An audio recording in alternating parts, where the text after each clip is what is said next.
How you doing, Mike? I'm all right. I got an adrenaline rush, You but got you got it all out of your system, or I'm dying of thirst. But outside of that, I'm good. It's been I a very long day and a very long weekend. Much like yourself, I've been up since before 5 a.m. But listen, Hobby right? Palooza is a fun time. It It's is. always fun. If you're passionate about cards, it's fun to watch content about it. It's fun to go through cards. It gives you a reason to pull some stuff out to What's up, Rod? regurgitate memories, and obviously talk to friends of yours. So it's Yeah, energizing. yeah. It's been an interesting hobby palooza.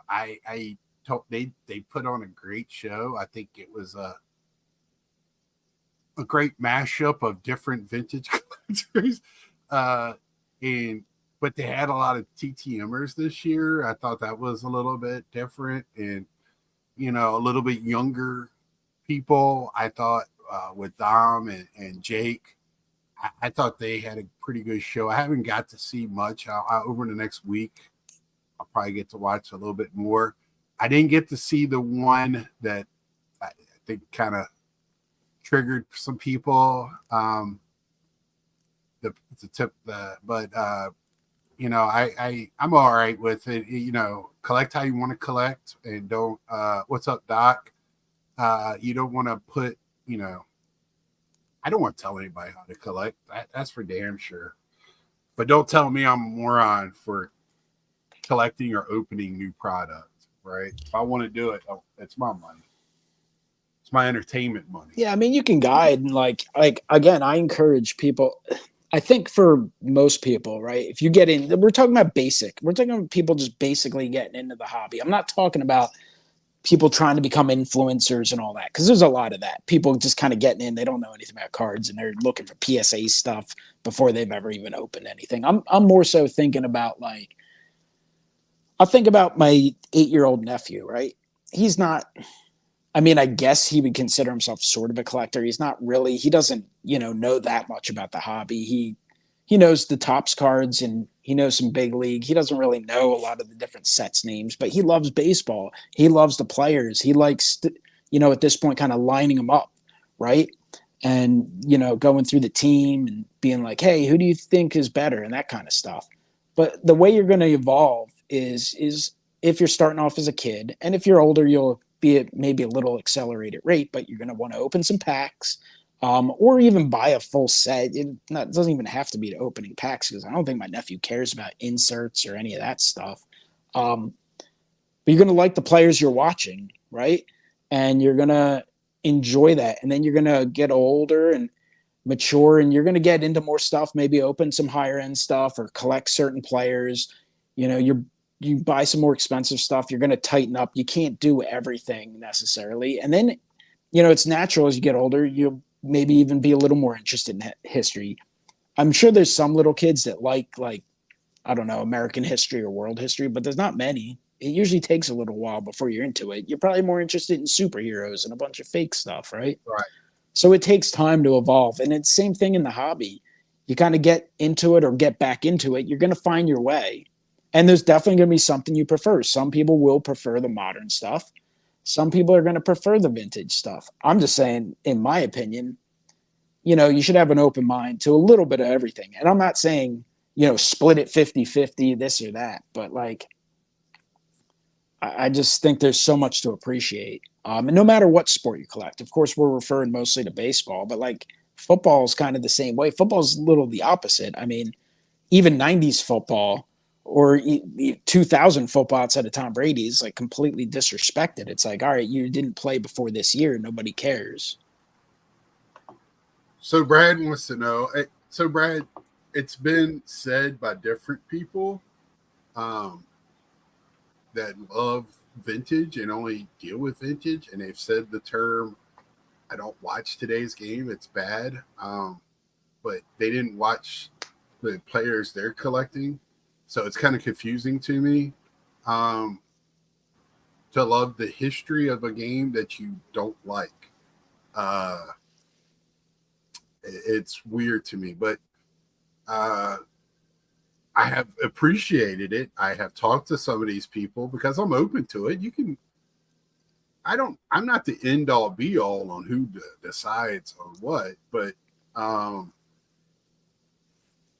like to listen what people my biggest when I started this channel and started inviting people on, my first question was how do you collect and what do you collect? And because I find it intriguing how people collect and why they collect it and what they're collecting, I like that. It gets me to it's how you learn about somebody's habits in the hobby, and you learn a little bit about that person. But when you're sitting there telling me that I'm dumb because I spend money on now, I haven't bought a box of. I bought one tin of not hockey of golf this year and had fun tearing it open. It was $25, $29, whatever.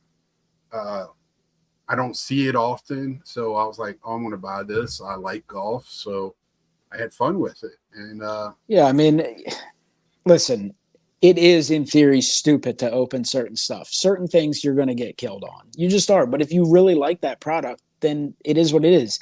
In Right. theory, you know what? When we go to the National, it's stupid to go out to dinner because guess what? We're going to overpay. We'd be better off going to the supermarket, buying a few things, making Big Scott cook us dinner. It'd definitely be cheaper. Yeah, And hey, we might do that a little bit, but you're going to go out. You're going to spend money to go out to eat, to have a good time and enjoy it. You can make your own damn steak a lot cheaper. That's the reality. You can say that about anything and everything. right. So there's So, definitely, Ed, certain things you can do here and there. how did you like your brother tonight? Sorry you missed it, but I thought he did good. What do you think, Ed? I can't hear you, so you might have to drop out, come back in. No, I didn't hear the question, Scott. I'm sorry. Oh, how do you feel about how your brother here did tonight? I thought he made It was some very great point. I watched pretty much the whole entire thing. I was active a little bit in the chat, as I'm not sure if you guys saw, but it was very I well could see done. stuff pop in. You guys made a lot of great points. I think it opens up for future discussions, right?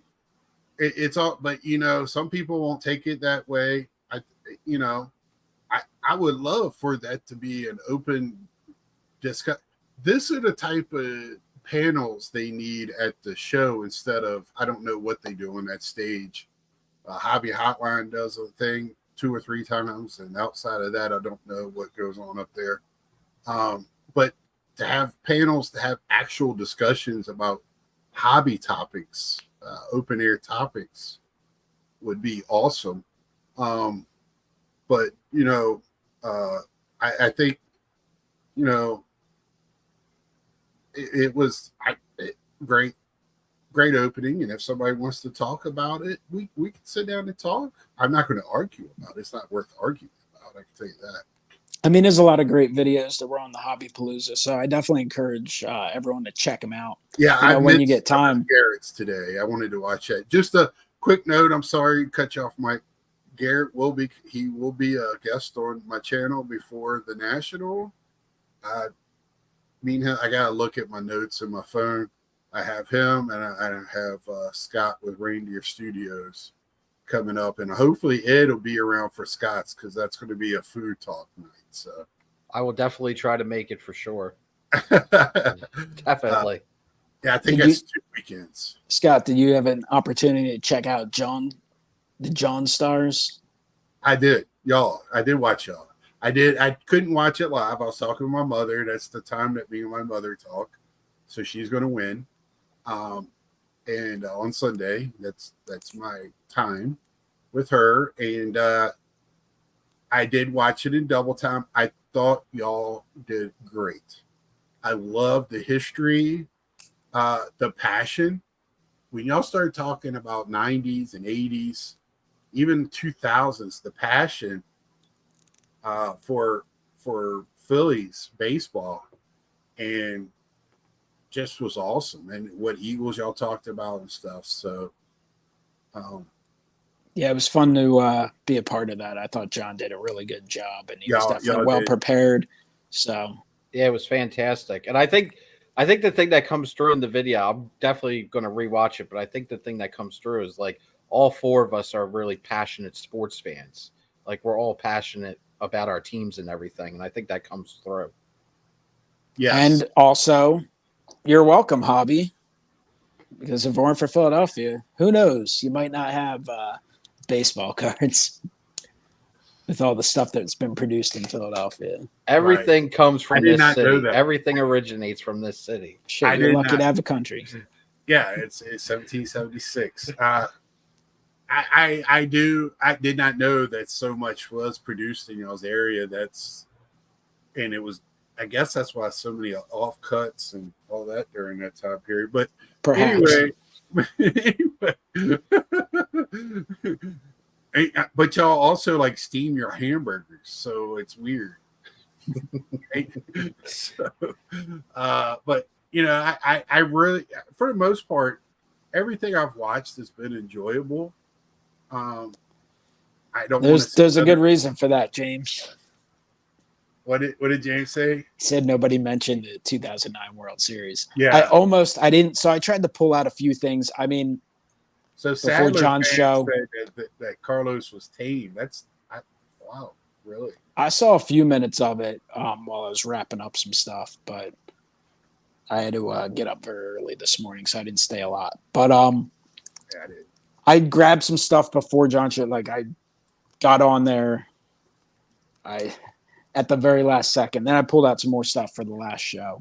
Almost pulled out a 2009 Pedro Martinez Topps Update Phillies card. I love that card.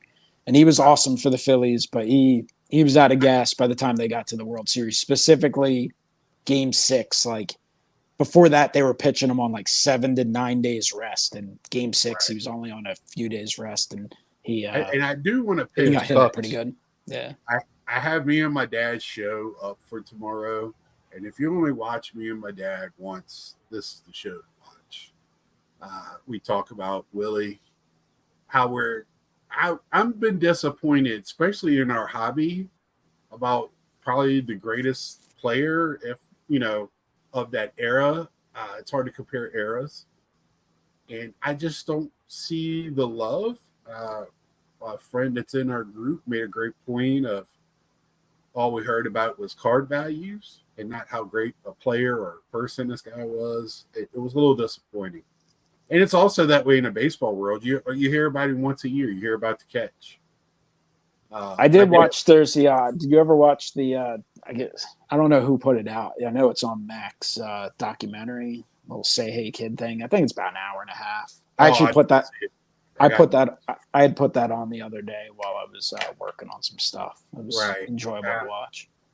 Yeah, and I mean, you know, me and Ed have talked about it before. You know, he definitely doesn't have the love because of the times that he played in. You know, and I think that was a big reason why, you know, there's not a lot of his stuff out there during the 50s and early 60s. I mean, it's just how it is.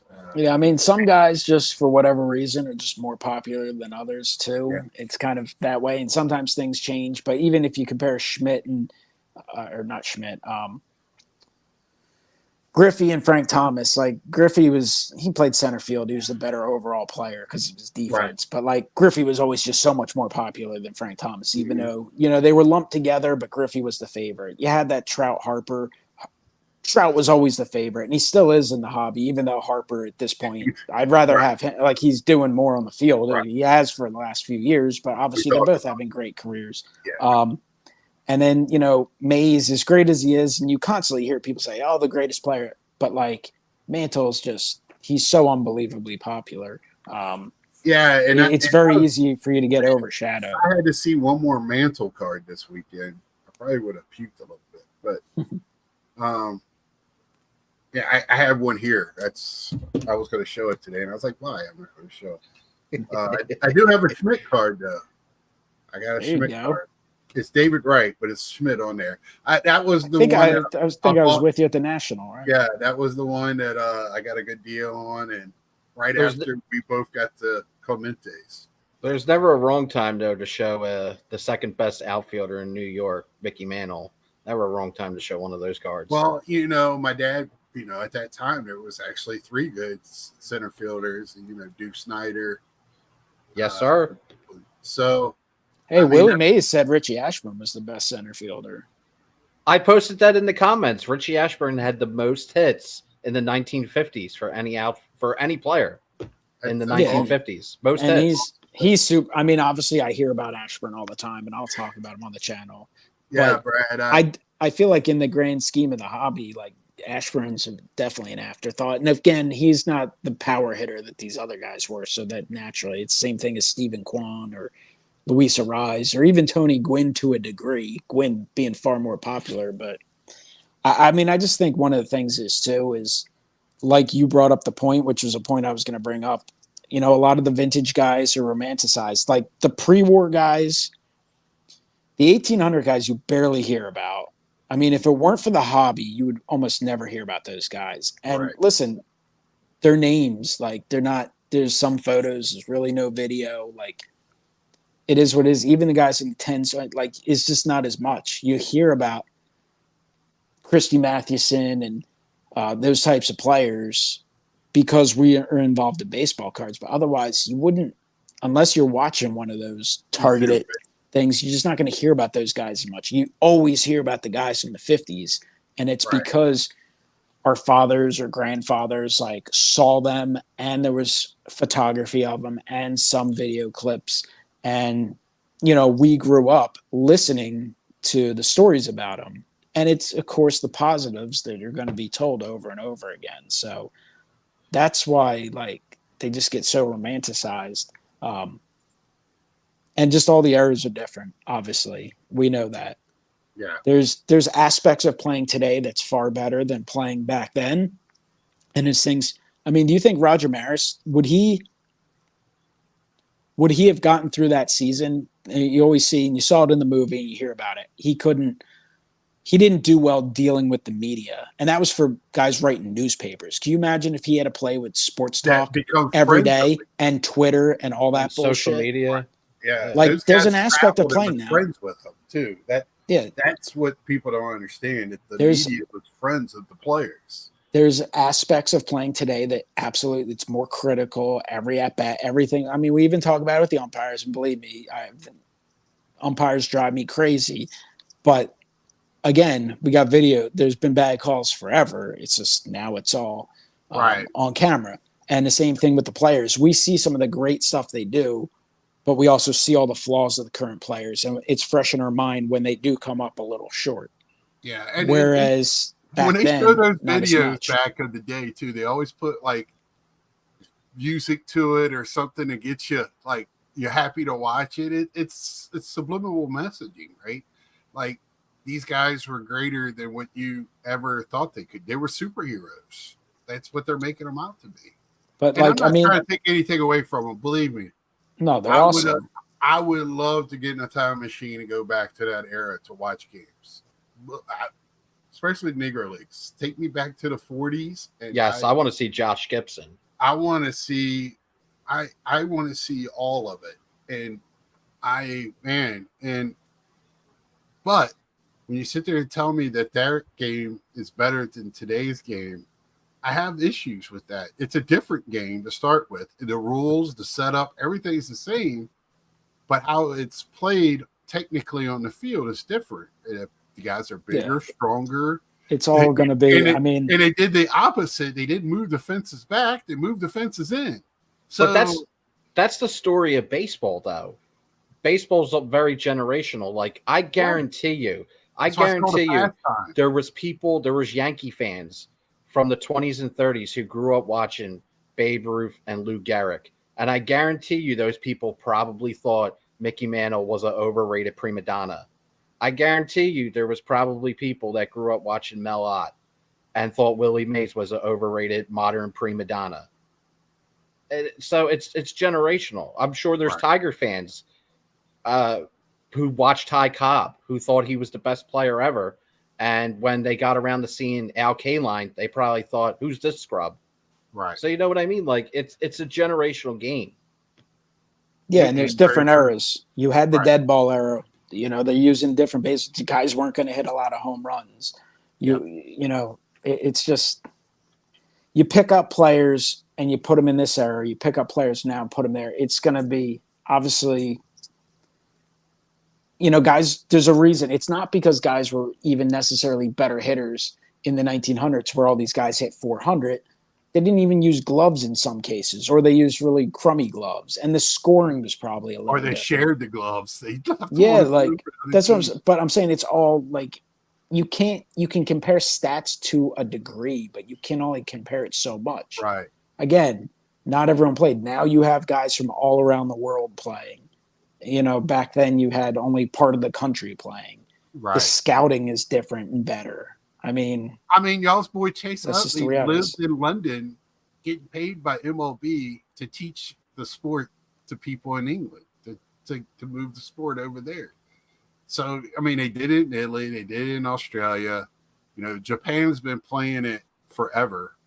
I think somebody came over here to go to school or something and took it back, and it exploded over there. Korea, a lot of those Asian countries play the sport at a very high level. And then you go down to, it's second behind soccer in a lot of the Latin America countries. So, you got that. Oh, and my dad talks about Bauer today too. So you really enjoy that. So. If social media was around when Mickey Mantle played, he would have been the Trevor Bauer. He would be Trevor Bauer if he was here. He'd be gone.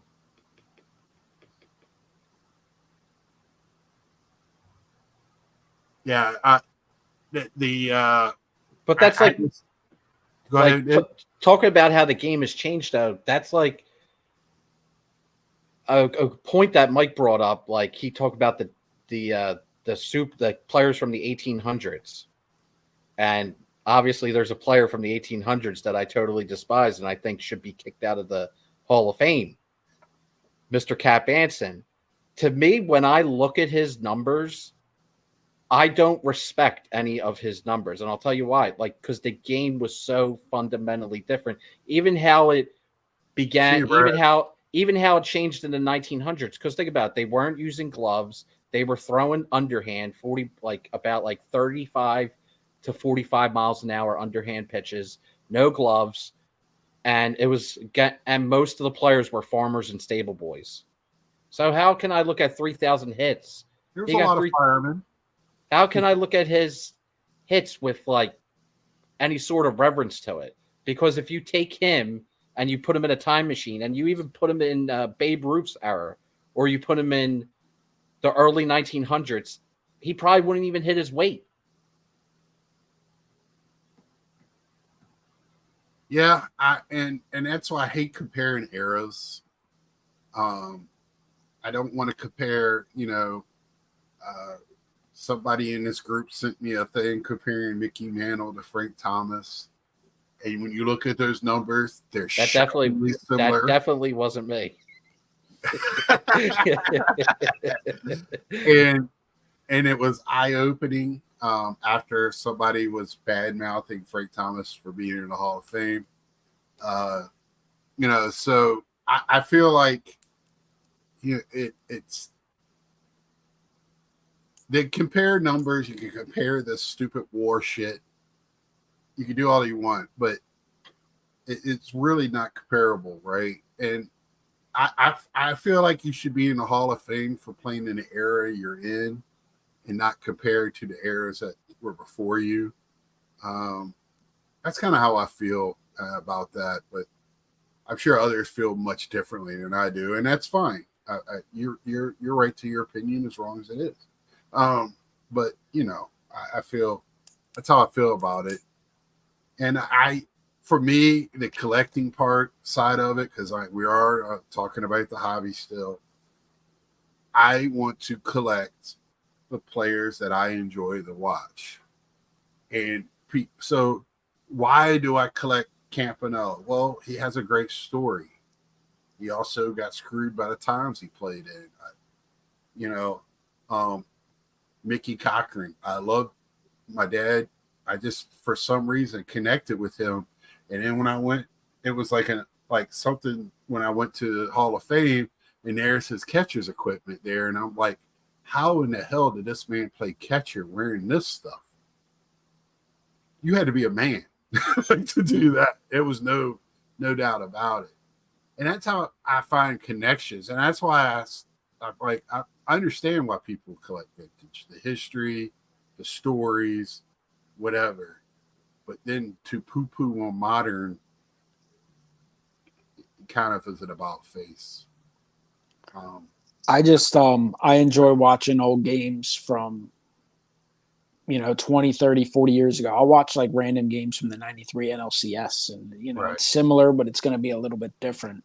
I wish I could watch games from the early 1900s. It'd be cool. It's a little different. You can watch some old. I'll watch I think the 1942 World Series. You can kind of see some of that. Like it's usually one angle and bits and parts, but like it's fun to watch all that. But I like the hobby, but I like the sport. I like the hobby, but I don't really collect hockey. You know why? Because I really don't pay any attention to hockey anymore or basketball. I just don't. I don't have time for it. I love football as well, but it doesn't connect to me as much with the hobby. Even though I enjoy opening a few retail boxes, and I definitely the team I collect, I guess, is getting a little cheaper because they're awful now. But for a long while, it got to the point where it was too expensive to pick anything up other than a handful of things from time to time. But like watching the games is great.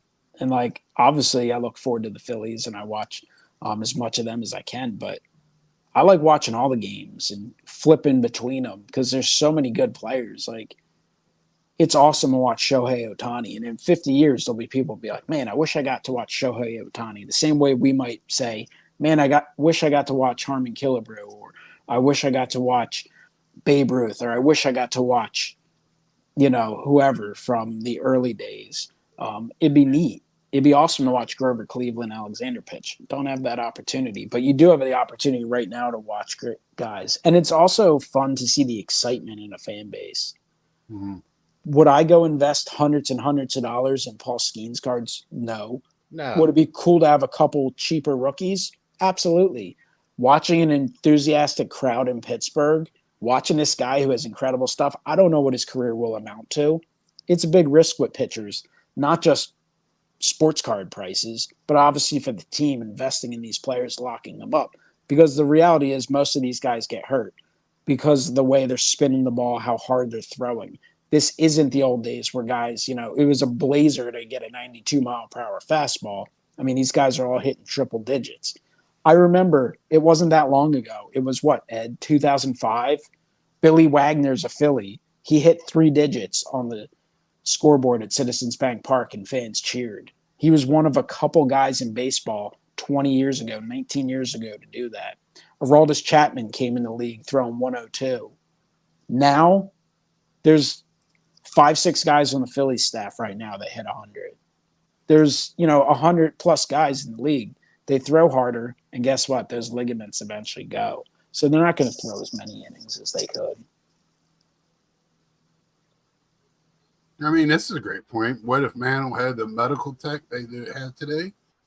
Yeah, and health and all that, but they didn't, and that's why it's hard to compare eras. It's like they just didn't. Equipment was different.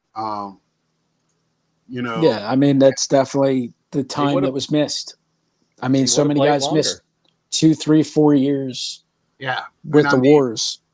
And I think, yeah, I think Mickey Mantle is one of the guys that could play in any era, right? I don't know what he. I mean, any of them. I think he can. He could play in any era, but if he played in this era, he'd be Johnny Manziel, so he would be suspended. His off the field antics would just ruin him because the guy had no self control. I think he'd have more capability than Johnny Manziel, though. No, I think the thing is, so again, that's one of the disadvantages of back then. Now, nutrition. It's not even just like the surgeries to prolong careers. It's the nutrition, taking care of yourself. The guys who really take care of themselves, Tom Brady, that's why he could play to 45, one of the reasons. you got to be a psycho to do that stuff and eat nothing but avocados for 10 years. But listen, then you played at a high level at 45, you have that capability.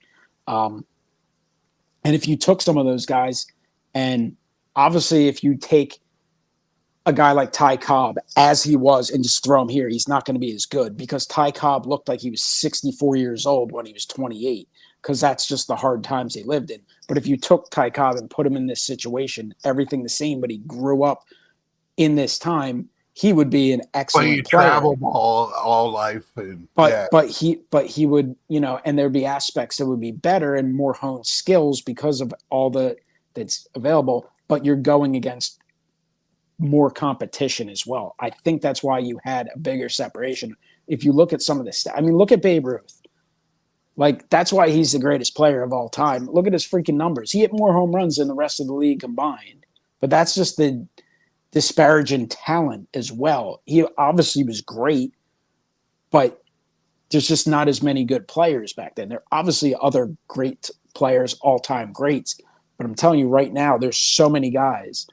It's not just bad pitching and expansion. Expansion and bad pitching and the thin pitching is obviously going to help with numbers and home run hitters, but there's just more guys that are strong and good at hitting home runs.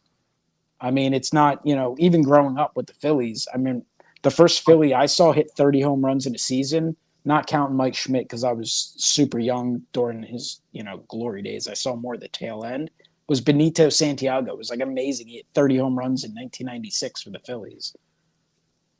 And now, I mean, Amari, it's like 4 or 5 guys will do it. So he brings up Nolan Ryan pitched across multiple eras. He did, but I'm here to tell you, when he was with the Mets, he wasn't very good. That's why they gave up on him. He was not very good. And then he went to the Angels.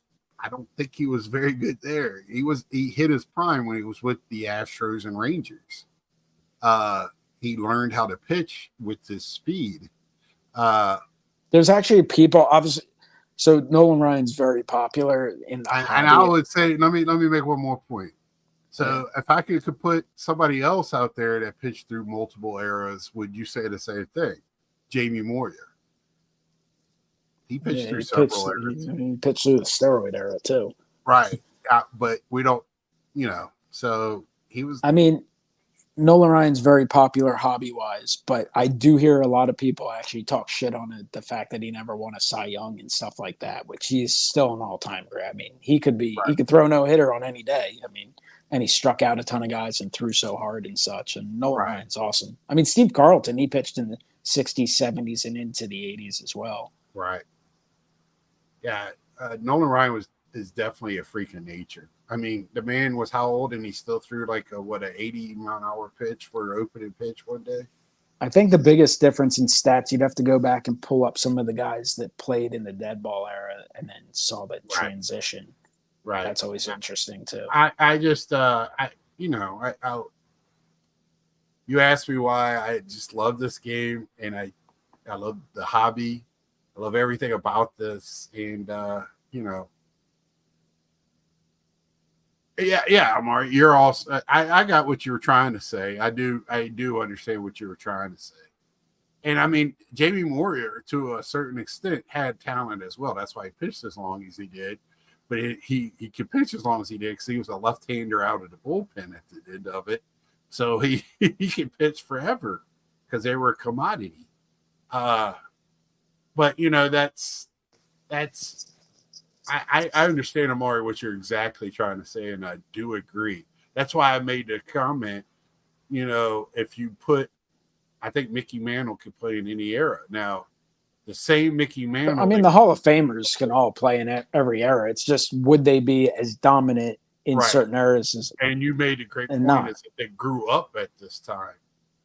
Probably so. They probably but you can only – theorize so much. They also might have gotten distracted and tried to become a TikTok influencer and then never played baseball. Like, who the hell knows? Like, I'm just talking from a baseball aspect. My point is there's so much, like, there are 13-year-olds that, go in these baseball games and they learn whatever fundamental, they still can't bunt, but they're learning the game. They're learning, these ways to swing. And the same thing's happening in the foreign countries. there's all sorts of the Phillies, and I'm sure the Mets, of course, and all the teams, they have academies. Some of the franchises share academies in Venezuela and all these countries, and they recruit guys. And obviously, a small number of them end up at some point getting signed, but they're learning the game and they're getting that opportunity to kind of advance those skills. Right. And if they don't come here, they'll play in, Mexico and other leagues. And it's still hard. Like, I mean, we see it all the time. Like Mike Trout is going to be, to a degree, like Griffey. Griffey may end up being more accomplished, but like, oh man, what could have been? They're going to be first ballot Hall of Famers. They're great. But it's like, damn, can you imagine if he actually stayed healthy? We're always going to get that. And you get the same thing with a guy like Mantle. I mean, he played hurt a lot. Some of it his own doing, some of it not. Busted up his knee. That might be a reason he ended up in some of the situation he did. Because, at the time it was stupid to have, water spigots or whatever in the freaking outfield. But that's just the way things were back then. In 1910s, Dr. Exclusive, he wouldn't be playing MLB. That's the fact of it. A few years before that, he would have before. Thanks, Cap Anson. Probably 20 years before. But Camp Anson and some others didn't want to play on the same field with him. But if he did, he'd be looked at as like a freaking alien because he'd be running way faster than everyone else and hammering home runs. Yeah, he would be dominant. Because that was a natural physique. He's kind of like Bo Jackson, just freakishly natural physique that way. I'm sure he worked out older he got to keep that just like Bo did, but and Herschel Walker, those. I mean, the stats are always going to be different in different eras, of course, like we've brought up 1,000 times. I do think it's a shame with the steroids that kind of butchered the numbers a lot, where you had all these 60 home run seasons and stuff, which kind of skews. It made me care a little less about baseball numbers. I mean, I still like bringing up Baseball Reference and clicking through guys' stats, team stats, season leaders and stuff. But some of those magical numbers have, dissipated over time, like the 61 home runs. And I mean, now at this point, you're borderline. What did Bonds hit? 73, I think. Yeah, something like that. And then the other guys, at 66 and 70, it's just like all those numbers, which baseball is very known for, its numbers kind of became devalued over time. That's actually my biggest frustration with this. I do root for Ohtani or somebody to break that record one day. I don't know if it'll ever be done, but I don't care that Bonds has it. I do care. That's why I want it broken. But I wish it was observed, and it is observed in the Hall of Fame. But I wish he would get some credit because he's still taking the juice. You still had to make contact, and he did it on a very low pitch count. It's still difficult. He He also broke the record for walks the same season, and so you got to remember that.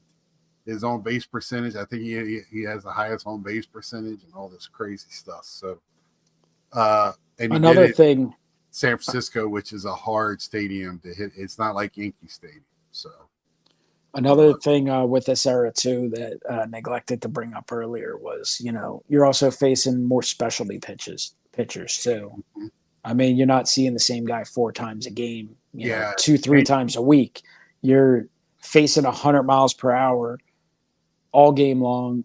You're facing lefties if you're a left-handed hitter. Like you're dealing with all that. You're continuing to have to make adjustments. I mean, the reality is it's a hard game. It's a really difficult game that these guys sometimes make look easy. And it's really easy for us to criticize guys and complain. I mean, me and Ed, I'm sure, do it all the time. I'm sure, Scott, you say you suck sometimes. And the reality is if we went up there and tried to swing the bat at some of these pitches, we would swing about 15 seconds after the ball hit the catcher's mitt.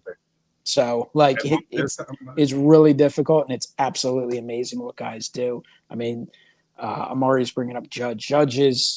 He's amazing. That was a lot of fun to watch a couple years ago, and then this year it's like out of nowhere, just boom, struggling early, getting criticized, and then just turns it on. Yeah, my dad really likes Judge. He won't say it, but it seems like it comes out of that name comes out of Your his mouth. your dad loves the Yankees, but doesn't like the Yankees at the same time. He loves himself some Juan Soto and Aaron Judge. And if you're a baseball fan, they're fun to watch. He loves he loves Bernie Williams. Loves Bernie Williams. Yeah. So does he own his albums? Does he listen to his music? No, but when he found that out, he thought it was cool that he did play the guitar. But he can't stand the Yankees, but he likes some Yankees. It is what it is. Sort of like you guys don't like the Phillies, but I hear you guys with a lot of awful lot of Phillies talk. I have Schmitz. I love Schmidt. I do like Mike Schmidt. But you won't catch it. I got one Chase Outley card because somebody had to gift it to me. You know what the rule is with the gift in our community. You got to keep it. No, I mean, you could cause some controversy and burn it on camera, I suppose. But I was going to rip just the leg off. I mean, you don't need to outwardly collect stuff, but like I have a few Pete Alonso rookies and stuff like that. Like or Mike Piazza cards and stuff. It's like, dude, you respect the guys that are really good. I mean, there's very few players. Like the one good player I hate in baseball right now that I should say I strongly dislike is, I don't know if Carlisle's still in here, but his boy Marcelo Ozuna. Obviously, the guy's been on a tear. He's been incredible for the last calendar year. Not a fan of that dude at all. He's like I do not that Triple Crown. I know, and DUI. And typically, I would root for the guy. I kind of hope he falls apart. I'm not a fan. I'd much rather see Matt Olson have a monster season. Me and my dad did have that discussion because I don't think he's going to probably win. I don't think he's going to win the MVP because a lot of people feel the same way you do. That vote. He's just got so many. He's had so many issues, and again, you can change your ways and such, but just I don't know. Right. Just not hitting home runs and driving the ball doesn't make you a good person all of a sudden. Yeah. So. But I mean, listen, if he ends up putting up the MVP numbers and deserves to be MVP, I'd rather someone who earned it get it, whether you like you or not. I feel the same way about the Hall of Fame. Right. Like whether you like what Kurt Schilling says or not, like that makes no sense. Yeah. The dude put up pretty good numbers, especially if you consider modern day numbers. Had 3,000 strikeouts. I mean, other than Clemens and him and CC Sabathia, who obviously hasn't been eligible yet. Only guys with 3,000 strikeouts who aren't in. And he was an absolute beast in the postseason. And while I think postseason alone postseason, like, there's a big it factor. I felt the same way about David Ortiz. Like, dude, you come up in the clutch all the time. Those biggest games, like, that gives a big boost. Kurt Schilling has one game that's just for pitching in this era. Just is amazing. I mean, but he even he's recognized for the Red Sox and the Diamondbacks games, but even in '93 with the Phillies, before he was very well known, NLCS MVP, pitched a complete game shutout against the freaking Blue Jays, who were awesome. How many Hall of Famers were on that '93 Blue Jays team? Complete game shutout to extend the season another day. Like, Kurt Schilling belongs in the Hall of Fame. He can be an asshole and be in. I mean, there's plenty of assholes. Just a bloody sock, but all of them needs to be in. I agree 100. I don't care what somebody says. I don't care about their opinions, unless it's something drastic like Ed will bring up about a certain person. But even the thing is, he played a role in helping advance the game in ways, and at the time it didn't hurt, but in the long run, definitely did damage to baseball, but people don't recognize the damage he did. It's just kind of like, oh, baseball, had these obvious issues that, when we look back at it from now, it's easy to be like, all right, well, that was stupid and made no sense. But some of it's also the time and stuff too. Like, there is a degree of that. Doesn't mean he's not a prick, but. So we're in the last few minutes tonight. So when National, this is the first time I had Ed on. Oh yeah, Road to the National. Might as well talk about it. 45 minutes. So we're in Cleveland. We got him staying with us. We knew we would. We had to break him down. Took a while. It took all those reviews we wrote on all the hotel websites, all that phony stuff we wrote to get him to decide to. That's right. And promise we'll have multiple keys. We need multiple keys. I'm hoping it's just a number we punch in, to be honest. But so I talked last week about there's a lot of stuff outside. Ed, what are you planning on? They got another show, a second show after hours. You plan on hitting that at all? Either one of y'all? Right now, my plan isn't to. I'm looking forward to the YouTube functions, Right. because on Thursday we have the pizza party with Baseball Collector, and then on Friday we have the Filmington party at one of the downtown bars, and then you only have Wednesday and Saturday left. Right. So maybe Wednesday or maybe Saturday. Wednesday they don't have it. It's Thursday Okay. through Saturday. Well, then it would only be Saturday. Then I would have the Yeah. opportunity to go, and then by then you'll get all the very desperate people, because the people who don't want to pay taxes and who want Right. who want cold hard cash in hand. The briefcase boys and the Pelican boys will be there. I mean, all the well, the vintage and modern they're doing, flippers. so they're doing trade night Thursday, Friday, Saturday night as well at the IX Center or XI, whatever it's called, Cleveland, at the show at the National this year. So that's new. So it's going to be interesting this year, I think, to see what happens. We got to go to American Legion Hall, so everybody's got to figure out how to get there. We got to go downtown to some rooftop for the other one. For the Maiko extravaganza. Yeah, well, I'm waiting for the excuses, the grabbing your back and all that stuff to start. Friday morning. Oh, I don't feel good. Bullshit. I'm a little tired. Oh, I'm going to try and do as much as I can. I mean, the National's always packed. I'm used to being on my feet and kind of running around and having long days. So the National to me is usually, and I just can use it by like the step counter. The National, I know you're on your feet a lot, and it's probably more than a lot of people are used to. To me, it's usually like half the steps or no shit that I usually would do. Like it's not, because you kind of casually wandering around, but it is still an exhausting long. Dude, I've watched you at this show. You don't casually walk around anywhere. Well, you do at times, and then you race around a little bit too, especially if you freaking leave $2,000 worth of cards at a table accident. That was the quickest I've seen Mike move. Mike is always the first. He's always the first one in, last one out. He opens the place up and closes it down. He's got to be escorted out. It's going to go so quick. Before you know it, we're going to be on our way there. And then before you know it, it's going to be over. And I have always, I want to do some videos. And I always say this, and then you end up getting there and you get so busy, you do less. I do want to do a few collabs, at the house. I'm really hoping, obviously I'm going to do the show and the majority of the show every day. And I want to do as late as I can Sunday while still being able to safely drive back. I know I'm staying till 1:30ish because Mia Hamm's autos are that time on Sunday. So, but obviously we're going to do the get together, the Baseball Collector get together. So maybe check out the other thing before or after. I don't know. Well, I know his is at 6, so but yours is at 8. Yeah, it's a little further away. I was trying to figure out can I go to this one on the way? Because it's free admission to that other one.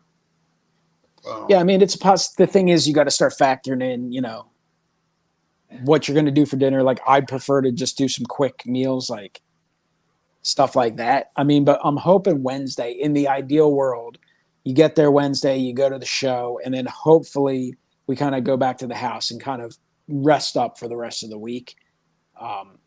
I'm kind of hoping there's no crazy events Wednesday because I'd rather, I know, because we're going to be up bullshitting because it's going to be the first time we all see each other in person for a while. So we ain't going to be going to bed at 8:30 or anything. But I just, that first night is getting the lay of the land, putting in any cards. I know I think our house is putting together thing for CGC. order, if I remember correctly.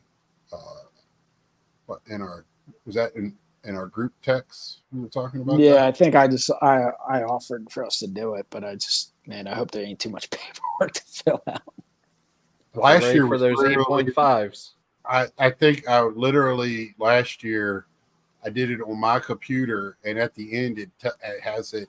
Are you submitting to the? Because you can on CGC you can submit at the show or mail in and put at the show. I mean, what we might do is maybe if you're going to have your laptop, we can just fill it out Wednesday night or Thursday night, whatever night it's going to make sense. Well, you're going to want it. They say they want it in because they're only going to have so many spots. So I know last year I put it in the first night. I didn't get it back till Sunday. So I just want to throw that out there too. They're not as quick as SGC, and I'm a little disappointed SGC's not doing it at the show. I mean, they haven't conclusively said it, but they basically inferred that they're not planning on it. Right, because I was kind of they want to just take submissions and then ship them back to you. Right, because I was going to take some stuff maybe for last minute flips or something, look through my cards. But maybe we'll do another submission before then. I don't know. But, at the show, it just seems like the corporate footprint is a lot smaller at this show than it was in Chicago last year. So I mean, I think there were a lot of startups too the last couple of years, right. And I'm sure and they're definitely all towards one part of the show, so it's not like a separation of, last year in Chicago was like you look at 5 tables and then it was like some random corporate table. Now it might be that way. I don't know. The corporate tables might be mingled in with, like you said, startups. But are the revolutionaries at Tag going to be there? They are going to be there. That's kind of mind-blowing. They don't have a very big. Last year they had 2 spots. This year they got 1, and I don't think it's very big. They don't have the espresso machine on hand? I don't know, because they're probably going to have it back, in some other room somewhere. PSA has a huge spot. Are they grading now? Did they announce they're grading? Yeah, I'm pretty sure. I mean, I haven't seen anything, but I haven't seen anything. See, I'm just tired of getting messages from them saying, "Hey, here's your $50 coupon. Are you going to use it?"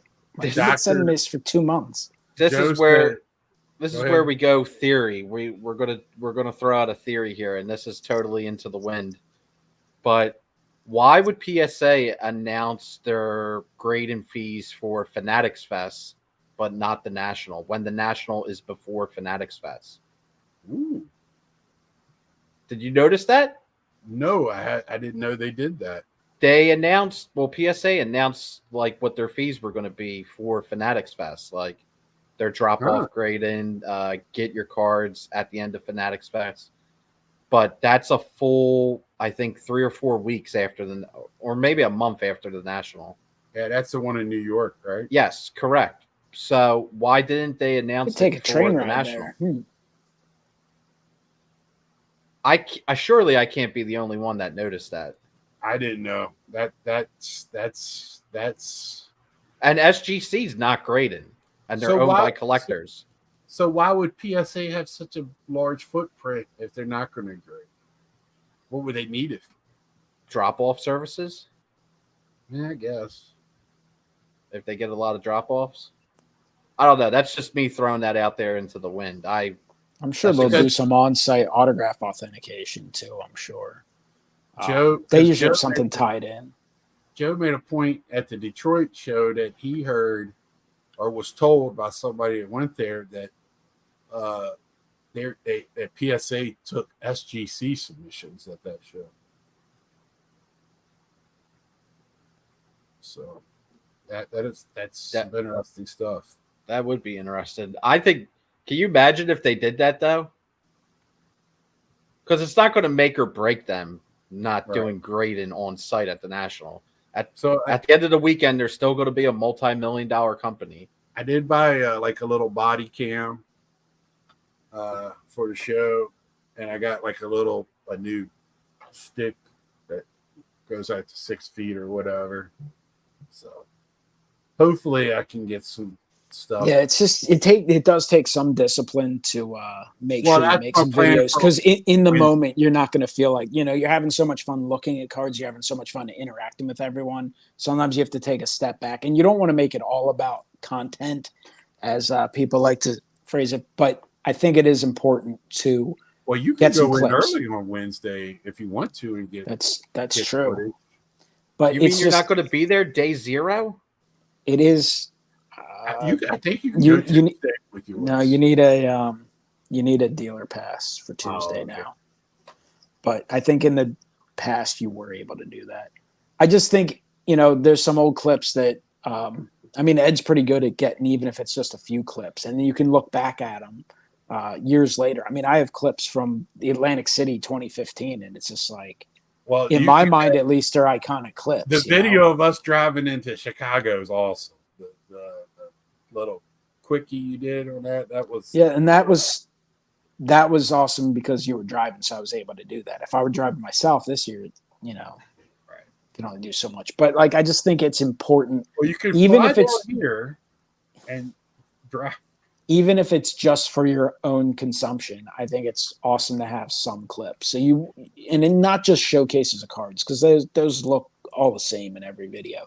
Clips of friends of yours, some interactions here and there, and I always do a daily recap. Believe me, there's a lot of nights where it's 1 a.m. I have no voice. I'm beyond exhausted. I've been up for 18 hours, but I still make a point almost every time, and even if it has to be the next morning, to do a daily recap, even if it's just a few thoughts and a handful of small cards, because you look back on it years later, it's priceless stuff to have for yourself. And of course, the people at home do enjoy that as well. I think the Cleveland one looks like you're like a caged animal where everybody can see you in there chilling. I did not get the VIP at the last Cleveland because the way Cleveland is set up, there were so many places to sit down. You didn't have any issue of sitting down. This year, it looks like all those tables are gone, even though the middle portion looks open. So I might be very wrong, and they might have tables down the middle, but I think they like to keep that open for flow of the of how everything runs. So I can't really touch on that, Joe. So, and this Also, Doctor Exclusive is our Fabian. If you're watching, this is the guy. He was on last week's show. This is the Canadian right This here. is the Canadian, not the other Canadian. This Canadian. He's riding with the other Canadian. Neither of them are riding with the other Canadian. Yeah. The one that floats. But it's just, we got to make sure we do some sort of videos together, whether it's they can even be just 5-minute videos, just sitting there talking about some stuff, Right. even if it's just a video of Ed giggling at something, it's going to be good stuff. I'll get him giggling. I wish. And nowadays too, when we take it for First time granted, I use the bathroom, he'll be laughing, I'm sure. like Hobby Palooza, and nowadays, you do this, we constantly do videos where we interact. But years ago, the national videos were the only videos where you saw each other in videos. Right. The community's obviously changed a lot since those days. Well, that was the one good thing about this weekend. I love the collabs. There was different collaborations that you don't normally see, and I thought that was pretty cool. So that I hope to continue that at the national. I just want to talk to people. I want to reach out in the community a little bit more to people that I really don't know that well. Even some of the vintage guys that they don't know me. I don't know them. I just know them by face because of their videos. But I hopefully I can talk to one person and bury the hatchet. I would love to shake his hand and give him a man hug and tell him that all is cool. He can approach me, and I can approach him, and we live too close together and see each other at different shows. So you could break the ice by opening some packs and committing hobby high treason. well, I have thoughts, but anyway, I have thoughts. I want to go and sit at a certain person's table Tuesday or Thursday night and open up a box and just leave them sitting there and walk away. So bad. So and dare them to say something to me. But anyway, that's just me. Oh man. I'll keep the inserts and just walk away. There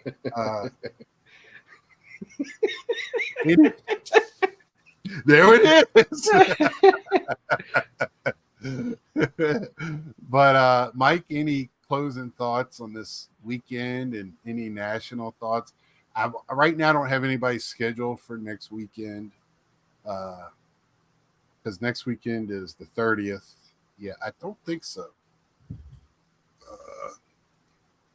He's got to check his notes. This guy has notes. No, I mean, it was a cool weekend. I only got to see a portion of Hobby Palooza. I look forward to catching up on some of that. Of course, it's always a great event to get people involved in the hobby, watching stuff, get some different points of view, seeing some awesome cards, inspiring some people, hopefully in a positive way. And then, of course, we're looking forward to the National. There's a couple aspects of it. I'm definitely looking forward to seeing everyone. I'm looking forward to going to the show. At the same time, I'm like, oh my goodness, I can't believe it's so close. So it's kind of like that little bit of fear, like, oh, how am I going to get ready? Because I need to, like, with all I have going on, I have to catch up and close down certain, like, I have like a crazy amount of work to do beforehand. And then like at the show, I got to balance making some videos, hanging out with friends, conducting some business, selling some stuff, so I have some extra funds to play with at the National, and then buying some stuff for like inventory reasons, but also buying some stuff for the collection. Like it's very difficult to be disciplined to make sure you balance that, because you kind of, if you're trying to do something, you have certain goals, you have to do a little bit of both of them. And you know, that can be a struggle because, like I said, I love cards. I would love to keep everything if it was the perfect world. I can't do the inventory thing. I just my mind doesn't work that way, and I don't want it to try to start working that way at my age. I have to buy for me, and that's it. So I do. Go ahead, Ed. Do you have any closing statements for tonight? Well, to bring back what Mike was saying earlier, this is observational. Something that I've noticed. We were talking about watching the games, and again, that's always a battle cry that I've been saying for years here on YouTube. Just watch the games, love the sport you collect. And Mike was referencing, you know, people that only collect vintage. But one of the things that I have noticed observation-wise is that a good majority of people who do specifically only dabble in vintage a lot of them are Gen Xers. So they're not baby boomers. So they weren't really even watching those guys play, watching those vintage players play in the golden era in the 50s and the 60s, because most of them probably weren't alive when those guys were playing.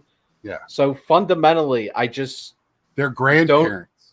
Their dads or their grandparents might have been watching those players, and it's always cool. And that's the great thing about baseball. You can discover the history, and you can go back and discover so many great players.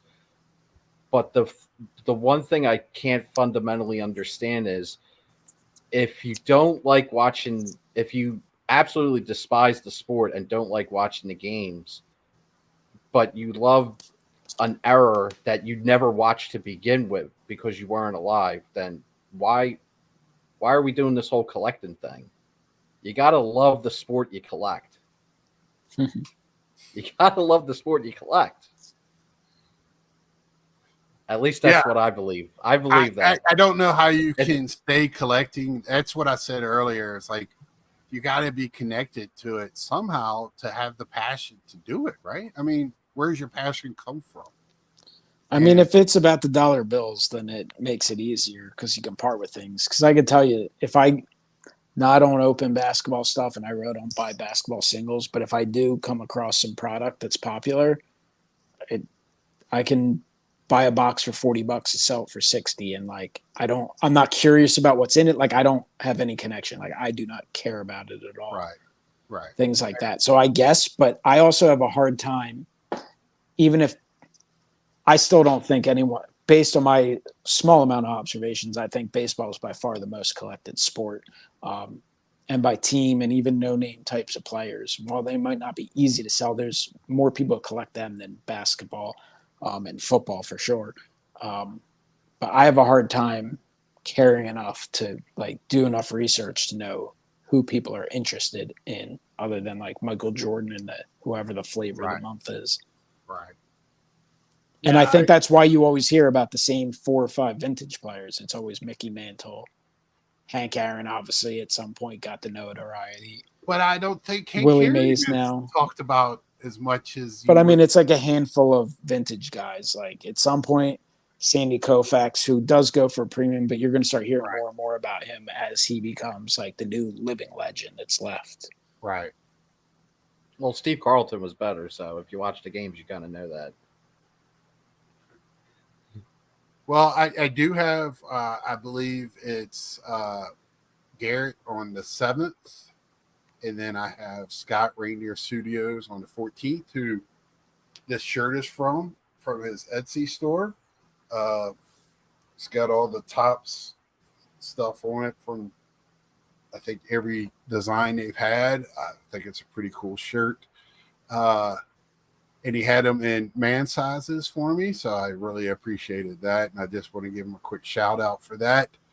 And one of the great guys in our hobby that's doing the art for reals now.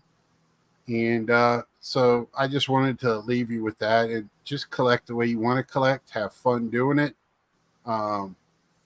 Yes, I would like. Go ahead. I would like to echo on that. You know, final closing thoughts. Like I said it before, there is no right way to collect. Right. You know, collecting, it can be a very personal journey. And when you approach it from a place of passion and from a place of, you know, connecting to the players, connecting to the cards, you'll never go wrong. You'll never lose. If you're approaching it from a financial standpoint, of course, you'll win and you'll lose. But if you're collecting just to have fun, just as an extension of your fandom, you're never going to go wrong in the hobby, period. I ain't losing money on this Terry Mulholland 1990 Leaf PSA Mint 9, baby. And I didn't have to spend much to add it to the collection. Lance Parrish, 1986 Donruss. So make me pull out that Von Hayes 1985 ball again. I had one over here the other day. That's how I saw the Pedro sitting there. So I leave you with that. Do what you got to do. And just have fun doing it. And if you don't, rethink it. There's nothing wrong about changing course. I have involved in my journey many times. Many times I've evolved inside of involving while I was evolving. And you can do a little bit of everything. You don't have to build every set. No. Maybe you like doing flagship. Maybe you like doing a specific insert set during a specific year. Maybe you collect the Hall of Famers. Maybe you collect just good players. Maybe you like to collect Batman 66. Who knows? Whatever you like to do it. So until next time, like, share, tell a friend. And please, if you have a few minutes, check out me and my pops tomorrow. Be released at 8 a.m. for your drive into work. So I don't get that text message again next Monday. And until next time, see ya. See ya.